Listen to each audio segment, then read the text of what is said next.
Առաջնահերթ Հայաստանին անվտանգություն է պետք, որպեսզի դրսից ներդրումներ կարողանան կատարեն, Հայաստանը տնտեսությունը տանեն առաջ։ Եթե անվտանգային համակարգ չլինի, ոչ մի ներդրող վստահություն չունենա, չի գա այստեղ ներդրել։ Ամենաառաջնահերթ Հայաստանի պետք է անվտանգություն եւ խաղաղություն։ Ամենաառաջնահերթ խնդիրը, համար 1 խնդիրը դա է։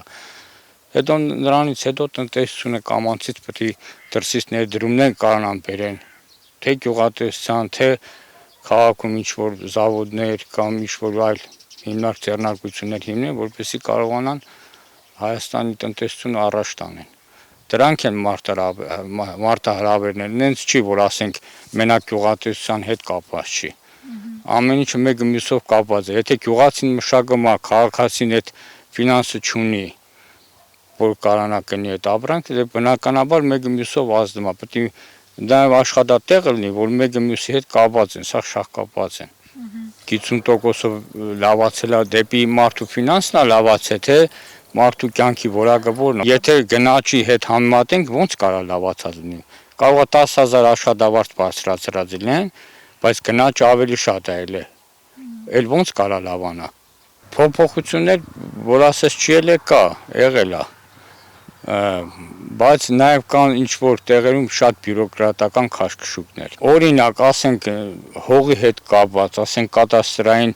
ինչ-որ մարդկանց հողերի հետ չափագրումներ, դրանք շատ բյուրոկրատական քաշքշուկներ են ունում։ Ասենք դու չես անմիջապես շփվում կադաստրի աշխատողների հետ։ Օնլայն տարբերակով սա ասենք ոնց որ դու ուղարկես այդ հողիդ պատասխանը կա, ինչ-որ մի հատ պոլե չուզեսի ձևով հարց է գալու, որը այսօր շատ մարդիկ տեղյակ չեն դրանից, ասենք օրենքները չգիտեն կամ թե լրիվ փոփոխություն է կատարվել, բայց մարդիկ այսօր էլ իրազեկված չեն։ Պարզեցված պետք է լինի ամեն ինչը, պարզեցված։ 1-2 օրում պետք է ասենք մարդը մի հատ հող է ուզում գրանցի կամ ինչ-որ չափագրումներ անի, մի օր 2 օրում տևա, բայց տևում է 5-6-10 օր կամ սխալ ձևակերպումներ ալը, մեկը մյուսով ասում այնտեղ մեկը սպուտնիկը տոշնի չի տվել, կոմպյուտերը չի տվել, կոդը սխալ է։ Սենց բաներ կա, բայց փոփոխություններ էլ նաև դրական էլ կա, որ ասես չկա։ Դե կոնկրետ ինչ որ ասենք ճանապարհաշինարարությունն է կատարվել, դպրոցաշինարարությունն է կատարվել, կա, որ ասես փոփոխություն չկա, սուտ կլինի, բայց դա բավարար չի, համարժեք չի, քիչ է, դա քիչ է։ Այսօր գյուղացին հատկապես երիտասարդությունը չի ձգտում գյուղում, որտեղ ապագա չի տեսնում հողի ջրի հետ կապված, որովհետև գյուղատնտեսությունը անկում ապրում, մանր այս տնտեսությունները չեն կարող գոյատևեն այս եղանակային, բնակլիմայական, ջրի պակասը, թունակի մակատների պարադանյութի հետ կապված խնդիրները շատ մեծ են ելնում, ինքնարժեքի հետ կապված բերք ու բարիքի, դրա համար երիտասարդությունը չի տեսնում գյուղում, ապագա ձգտում է քաղաք։ Բայց այսպիսով շարունակվելով գյուղը ժամ-ժամի դադարվում է, որ մի մասը ձգտում է դեպի դուրս, արտերկիր աշխատանքի, մի մասն էլ այսօր Երևանում գտնում է ավելի հարմար է իր համար փող վաստակելը, իր ընտանիքի հարցերը լուծելը, քան թե գյուղում ինչ-որ հող մշակի, անասնապահությունով զբաղվի, որպեսզի իր տնտեսությունը զարգացնի։ Այս սրանով հանդերձ գյուղը մի քանի տարուց հետո հողերը բոլորը կթողան կամայանա, չեն կարող պահեն իրանց հողատարածքները, սենց շարունակ, տնտեսությունը առաջ չի գնա։ Ես ծնվել եմ սովետական միության կարգերի ժամանակ, ես փոքր երեխա եմ ել այն ժամանակ, բայց տեսել եմ, որ պետությունը միշտ աջակցել է գյուղատնտեսությանը, առանց պետության աջակցության կոլտնտեսությունը գոյություն չէր ունենա։ Հիմա ավելի ծանր վիճակ է, ճիշտ է, պետությունը աջակցում է մեծ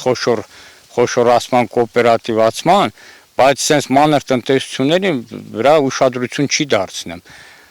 Մարդը կես հեկտար ունի, 1 հեկտար, 2 հեկտար, սրանք չեն կոլեկտիվ անում, որպեսզի դառնան մի միավոր, կարողանան կաթիլային ոռոգում ստեղծեն կամ ինտենսիվ այգիների համակարգը, իրացման խնդիր կա, այսօր մարդիկ չեն կարող իրացնեն, մանավանդ արտահանման խնդիր կա, սեղանի սորտեր են դնում, խաղող են մշակում, գալիս հասնում են ժամանակ, դառնում 150-200 դրամ, դա ինքնարժեքից է ցածր է։ Այսօր դրա համար հիասթափվում է գյուղացին, եթե մարդը մշակի արդյունք չստանա, ճիշտ է սիրում է իր հողը ջուրը շատ է սիրում, ով որտեղ ծնվել է, աճեցրել է, դա սիրում է, բայց նաև պետք է հողի ջուրը կարողանա իր տնտեսությունը պահի, վերականգնի, առաջընթաց ունենա։ Դրա համար այսօր շատերը լքում են գյուղը։ Մեծ այգիներ չեմ ունեցել, ես բաց տարածք եմ ունեցել, մշակաբույս եմ մշակել, բանջարեղեն տեսակներ, բայց եկե հասել այն պահը, որ տենում ես, չէ, այդ հալով ավելի է, դա չի խթանում, որպես առաջընթաց ունենաս, հակառակը։ Եկամուտ չես ստանում, որը բնակ կլիմայական պայմաններից, որը թունակի մկատները շատ թանկ են, պարատանուտները շատ թանկ են, հիվանդություններն ու վնասատուները շատ շատացան։ Հիմա մարդիկ պամիդոր են մշակում, ցեց տեսակ կա հիվանդության պամիդորի մեջ, լոլիկի, որը ամբողջությամբ բերքը փչացնում է։ Մարդը դնում մշակումը չի կարում, դրա դիմաց այսօր չեն կարում համարժեք թունակիմիկատ ստանան, որտեվ բացի թողի է, ոչ մեկ չի զբաղվում դրանով, որ հələ կան ասեն մա տնանք սրա փորձանմուշ վերցեն տանեն փորձարական լաբորատորիաներ ստուգենտենան սրա դեմ ինչ կարան առնեն։ Դրա համար հիվանդությունների վնասատու առաջ sense չէ, բնակլիմայական պայմանները շատ է փոխվել։ Քայլեր կան, բայց դրանք բավարար չեն։ Տեսեք, ասում է ինտենսիվ ջրային ինտենսիվ այգիներ կամ ինտենսիվ ոռոգման համակարգ։ Դա ենթադրենք մի հեկտար հողի համար կամ 1.5 հեկտար հող ունի մի տնտեսությունը, դա լրիվ բավարար չի կարա կազմակերպի։ Դա մեծ ահռելի ծախսեր է, որը անիմաստ է դրա վրա ինչ որ ինտենսիվ այգի հիմնի կամ կաթիլային ոռոգում ստեղծի։ Պետք է պետությունը աջակցի, առանց աջակցության գյուղը առաջ չի գնա։